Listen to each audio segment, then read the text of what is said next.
Buenas tardes, nosotros le vamos a hablar sobre el tema de la hemofilia. El equipo está conformado por Lorza López Gustavo Ángel y por servidor Ortiz Guerrero Juana Arisbet. La hemofilia es el trastorno hemorrágico hereditario más común debido a la deficiencia de los factores 8 y 9 de la coagulación. Esta se va a caracterizar por sangrados de intensidad variable de acuerdo con lo que va a ser el nivel de actividad coagulante del factor que esté haciendo falta o deficiente. Y la hemofilia se va a transmitir con un patrón de herencia ligado al cromosoma X recesivo. Aquí les puse una imagen de cómo es esto de una persona sin hemofilia y otra persona con hemofilia. En la persona sin hemofilia pues va a haber una herida, se va a producir lo que es una lesión o una herida, se va a activar el sistema de coagulación, se va a formar lo que es la fibrina y se va a detener la hemorragia, va a ocurrir lo que es el tapón plaquetario, entonces va a estar todo funcionando normal. Cuando una persona tiene hemofilia, se va a producir la lesión y el sistema de coagulación se va a activar correctamente, pero debido a la alteración del factor 8 o del factor 9, no va a ocurrir la formación de la fibrina, no se va a detener lo que es la hemorragia y por consecuencia va a haber un sangrado. En antecedentes históricos, la hemofilia es un padecimiento conocido desde los primeros años de nuestra historia. En 1803 se definió el padecimiento como la circunstancia que solo afectaba a varones, aunque no sean responsables del mismo, siendo las mujeres capaces de transmitirlo a sus hijos sin padecerlo. Y la principal manifestación clínica es una hemorragia severa a causa de heridas menores. En 1828, Hopf acuñó en Alemania el término de hemofilia para el padecimiento y en 1893 se descartaron que el defecto se debiera al fibrinógeno, a la protrombina, al calcio o a la trombosinasa. En 1911, Addis demostró que el hemofílico generaba escasa cantidad de trombina y con ello se prolongaba el tiempo de coagulación. Bullock y Fields en el mismo año, en 1911, realizaron la compilación más importante. A partir de la teoría genética de Bateson, se cuadró a la hemofilia como un trastorno hereditario ligado al cromosoma X recesivo. En 1937, Patek y Taylor efectuaron ensayos de corrección del tiempo prolongado de coagulación a partir de la globulina y posteriormente llamada globulina antihemofílica. En 1950 se comenzaron los ensayos de purificación del factor 8 con serias dificultades que una vez se superaron, se desdobló el factor 8 y el gen encargado de su producción se localizó en el cromosoma X. En 1952, Aguilar y colaboradores describieron la hemofilia B al observar que la transfusión de sangre de un hemofílico particular corregía el sangrado de otros hemofílicos. En 1952 informaron con el nombre de Christmas a la hemofilia B, denominándola enfermedad de Christmas, ya que el primer caso se publicó en el número navideño de la revista. En 1971, Zimmerman y colaboradores en estudios con antisueros identificaron el factor de von Willebrand como antígeno relacionado al factor 8. En 1972, Owen y Warner pudieron separar el factor 8 con la actividad coagulante. En 1979, Tottenham y colaboradores lograron la purificación completa del factor 8. Y en 1990, Schwartz y colaboradores comenzaron a utilizar el factor antihemofílico recombinante para el tratamiento de la hemofilia A. En 1991, Yao y colaboradores utilizaron nuevos vehículos retrovirales para la terapia génica en la hemofilia B, empleando células capilares endoteliales. En 1992, Hoeben y colaboradores probaron otros protocolos de terapia génica en ratones evaluando la capacidad de expresión del gen a largo plazo en células hematopoyéticas. Y actualmente se cuenta con las bases de datos para el registro mundial de todas las mutaciones encontradas en los genes del factor 8 y el factor 9 y se analiza el mecanismo que origina las mutaciones en estos genes en diferentes poblaciones. Características de la hemofilia tenemos dos tipos, la hemofilia clásica o la hemofilia A, la hemofilia B o la enfermedad de Christmas. La hemofilia clásica se debe a una deficiencia del factor 8. Ocurre en el 85% de los casos de todas las hemofilias. Y en la enfermedad de Christmas o hemofilia B, esta va a ser debido a la deficiencia del factor 9. Esta representa del 10 al 20% del total de las hemofilias. Y se conoce, como les puse en la imagen, que pues los tipos de hemofilia se clasifican en función al déficit del factor de coagulación afectado. Y se conoce en un por ciento de los casos se conoce una tipo C, que esta es debido al factor de coagulación 11. Y la hemofilia representa un grupo de enfermedades hemorrágicas pues frecuentes en el mundo. Y todos los grupos étnicos en todos los grupos étnicos hay una frecuencia de 1 por cada 10.000 varones nacidos vivos. Las manifestaciones clínicas. La sintomatología en los dos tipos de hemofilia va a ser similar en las variedades A y B. La enfermedad no se va a manifestar al nacimiento y por lo general la caída del cordón umbilical no va a cursar con sangrado.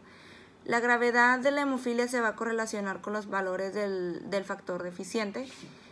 Y la hemorragia del hemofílico va a aparecer horas después de un traumatismo o una cirugía, va a persistir varias horas y el sangrado va a ceder al formarse el coágulo, el cual va a ser poco firme y no va a resistir, generando así un nuevo sangrado, por lo cual el sangrado va a ser intermitente durando así días y semanas, la cual va a ser su característica. Tenemos que sus manifestaciones clínicas van a ser hemartrosis, hematomas, pseudotumores, sangrado gastrointestinal, hemorragia intracraniana y hematuria. Hemartrosis. Esta va a ser la manifestación más típica. En hemofilias de intensidad gravedad y va a afectar a lo que son las articulaciones de las rodillas, tobillos, codos y hombros. Si no se trata a tiempo va a aparecer dolor grave y va a haber un aumento de la temperatura, por lo que va a haber un incremento del volumen de la articulación.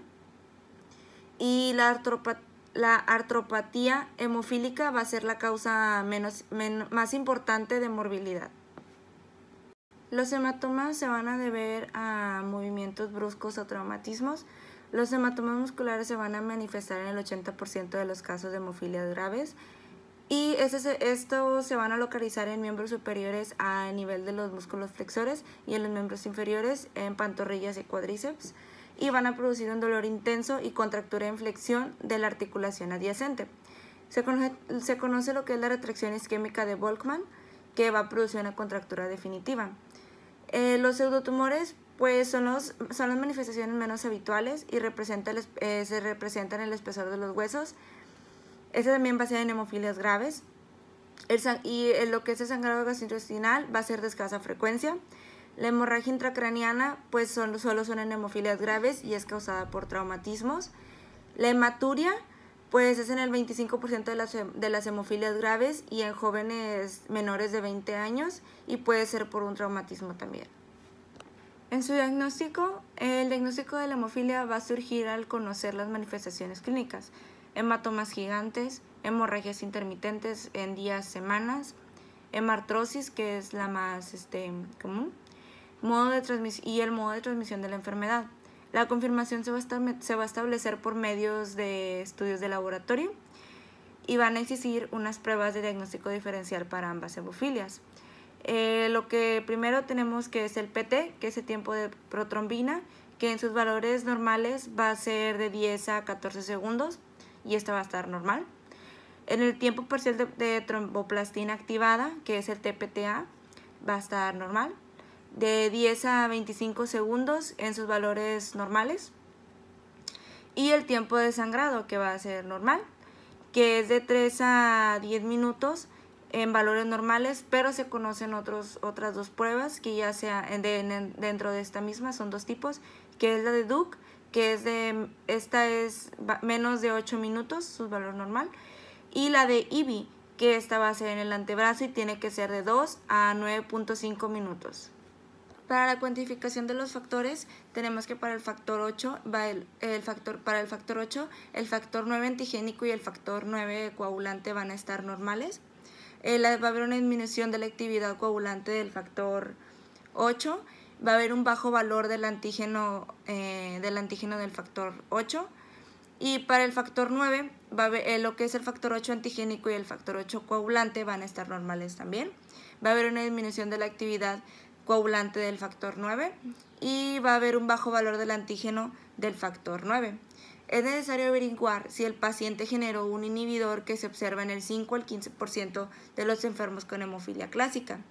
Los inhibidores son anticuerpos que van a estar dirigidos contra lo que es el factor deficiente, y ello va a implicar de manera extraordinaria el manejo sustitutivo, es decir, el inhibidor va a neutralizar con rapidez la infusión del factor. Gran parte de esos inhibidores son anticuerpos de la inmunoglobulina G. Ahora vamos a hablar sobre lo que sería la fisiopatología.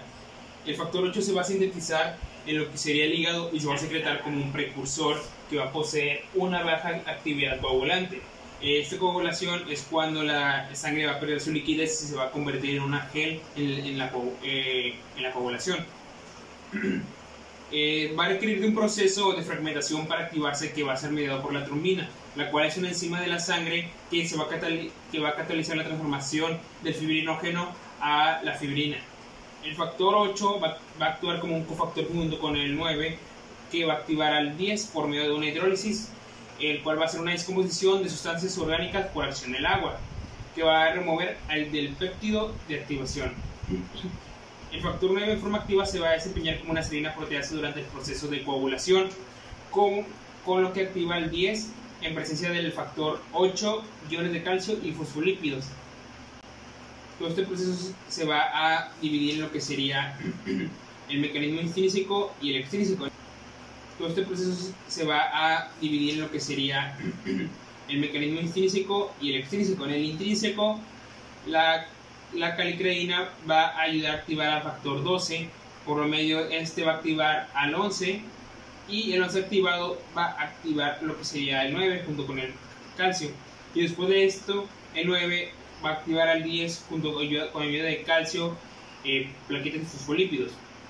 En el otro mecanismo, que sería el extrínseco, el 7 va a activarse junto con la ayuda de lo que sería calcio y plaquetas y la tromboplastina, con lo que activarían al 10, y después el 10 activaría con la calcio y plaquetas a lo que sería el 2. En las hemofilias, pues, si hay una deficiencia del 8 y el 9, este va a comprometer a lo que será la vía intrínseca, y por ende la coagulación se va a prolongar, es decir, va a haber una deficiencia, y entonces esto afectaría. Y también se ha descubierto que el factor tisular o tromboplastina posiblemente es el iniciador fisiológico de la cascada de coagulación. Este esquema propone lo siguiente: que cuando el 10 se activa por el complejo del factor tisular, o factor 7A, va a conducir a lo que sería la formación de pequeñas cantidades de trombina 2, que van a activar lo que sería el factor 5 y el factor 8.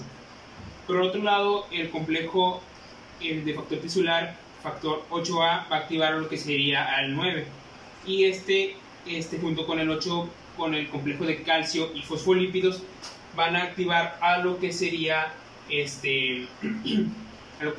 al 10 ya de manera más incrementada. Esta fase inicial se inactiva con rapidez por el inhibidor de la vía de factor tisular. Luego sigue la rápida generación de trombina con retroalimentación del factor 11, que activado va a actuar en el 9, amplificando su acción en el 10. El factor 8, unido al factor de von Willebrand, es inactivado por lo que sería el complejo 8 y von Willebrand, hasta que se produce la proteosis por acción de la trombina, que sería el factor 2, con el que queda el factor 8 en forma libre para unirse al calcio y los fosfolípidos.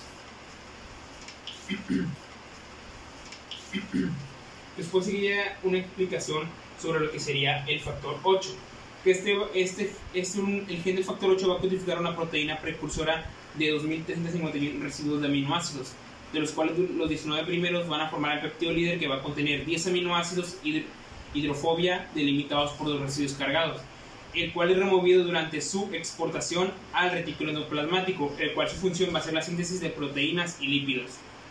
Luego se va a procesar en el aparato de Golgi, en el que sufre una nueva modificación de carbohidratos y una sulfatación. El aparato de Golgi sirve para ayudar a hacer la glicosilación de proteínas, la selección, destinación y glicosilación de lípidos, almacenamiento y distribución de los lisosomas. Seguiría lo que sería la biosíntesis de activación, en el cual el factor 8 se va a expresar en el hígado, vasos, ganglios linfáticos y otros tejidos. No se va a sintetizar en la médula ósea, linfocitos de sangre periférica ni en células endoteliales. En el hígado los hepatocitos lo producen de manera predominante y el factor 8 activado es el cofactor del 9 en la activación del 10 por medio de una hidrólisis parcial para remover el péptido de activación 10 y producir el factor 10 en presencia del 8 con calcio y fosfolípidos. La concentración en plasma del 8 es de 0.1 a 0.2 miligramos sobre mililitro y tiene una vida media de 8 a 12 horas. La activación del 8 consiste en cortes prosteolíticos que realizan proteáceas como la trombina, es decir, el factor 2A o el factor 10A en presencia de fosfolípidos.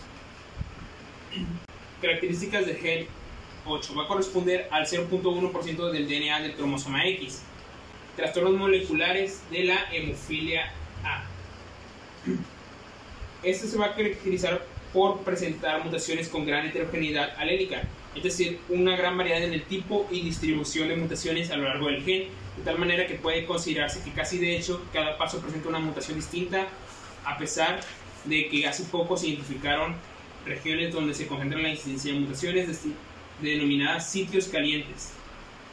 Dentro de este registro mundial de mutaciones de este gen se va a comunicar una distribución general que comprende el 80% de mutaciones puntuales, sustituciones sencillas de nucleótidos, microdeleciones y microinserciones. Región caliente, que se diría hotspot de mutación por inversión común en el intrón 2. De manera reciente se identificó que el 40% de pacientes con hemofilia A grave, que es la forma más común de hemofilia, en un mecanismo único de mutación debida a la inversión del intrón 22, considerado como un sitio con una alta incidencia de mutaciones denominada región caliente. Por un estudio de identificación de mutaciones a lo largo de la región codificadora en RNA mensajero del factor 8, se encontró una interrupción entre los exones 22 y 23 en 40% de los pacientes con hemofilia A grave. El factor 9. Sus características estructurales. El factor 9 humano es una glucoproteína de cadena sencilla con un peso molecular de 56.800 daltons, producida por los hepatocitos, la cual es una célula propia del hígado y que va a formar su parenquima.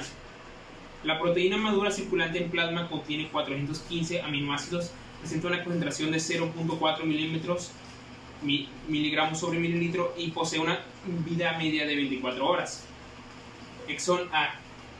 El péptido señal es un péptido que dirige la proteína recién sintetizada hacia el retículo endoplásmico para su procesamiento y secreción desde los hepatocitos al torrente sanguíneo. El péptido va a estar formado por la unión de diferentes aminoácidos, exones B y C.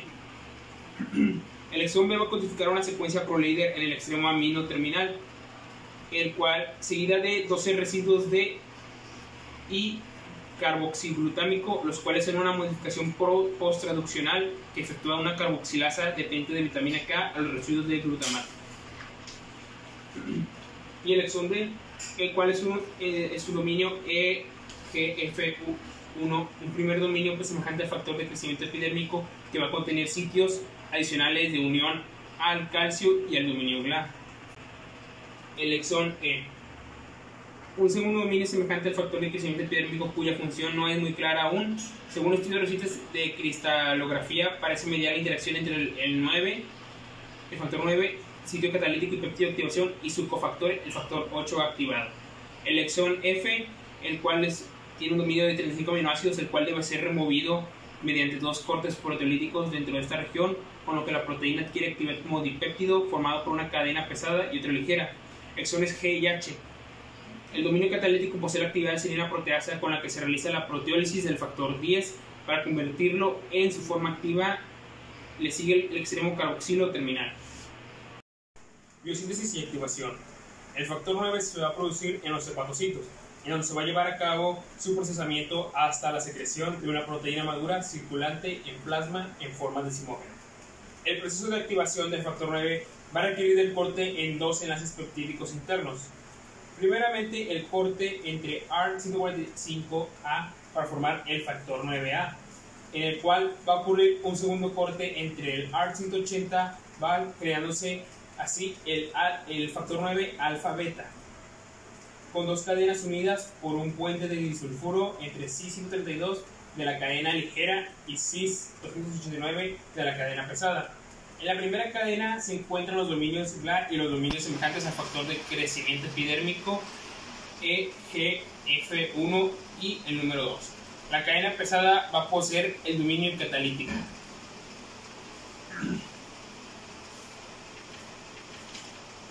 Características del gen del factor 9. Este gen se va a localizar en el brazo largo del cromosoma X, en la posición XQ27.1. Va a contener aproximadamente 33 kilobases, su secuencia ya se ha determinado. Se va a componer de 7 intrones y 8 exones. Este gen va a obedecer al mecanismo de inactivación del cromosoma X, a pesar de carecer de una región rica en guanina y citosina, en su extremo 5', probablemente por localizarse en la región del brazo largo de este cromosoma, donde existen otros genes que van a presentar regiones ricas de citosina y guanina, y que va a corresponder al mecanismo de ionización del cromosoma X. La región promotora va a estar regulada por distintos elementos cis y transactuantes identificados en la región 5' no transcrita del gen. Entre las posiciones 28 y 17, un promotor reconocido por dos factores específicos de hígado van a abarcar las posiciones 1 más a 18 más. Un elemento amplificador de citosina, adenina, tiamina va a ser conocido por la proteína CEBP. En la región entre menos 99 y menos 76, el otro elemento regulador va a ser reconocido por el factor nuclear del hígado L1. Una región en respuesta a andrógenos puede sobrepasarse con el sitio reconocido por HNF-4 y activar la transcripción del gen 9. Trastornos moleculares de la hemofilia B. Se va a observar en el Registro Mundial de Mutaciones para el gen 9 que este se va a caracterizar por presentar gran heterogeneidad mutacional. Para el gen 9 se va a apreciar un predominio de mutaciones puntuales en un 85% y seguidas por microdeleciones y microlesiones, y en menor proporción las selecciones en secciones mayores. Regiones calientes de mutaciones en el gen del factor 9. A partir del análisis de la distribución de mutaciones en los distintos dominios del gen del factor 9 se van a observar posiciones nucleotídicas en las que se han ocurrido mutaciones de manera recurrente. Este hecho parece relacionarse de manera directa con que dichas posiciones son sitios CPG que van a caracterizar por constituir hotspots o sitios en que suceden mutaciones con mucho mayor frecuencia que lo esperado al azar.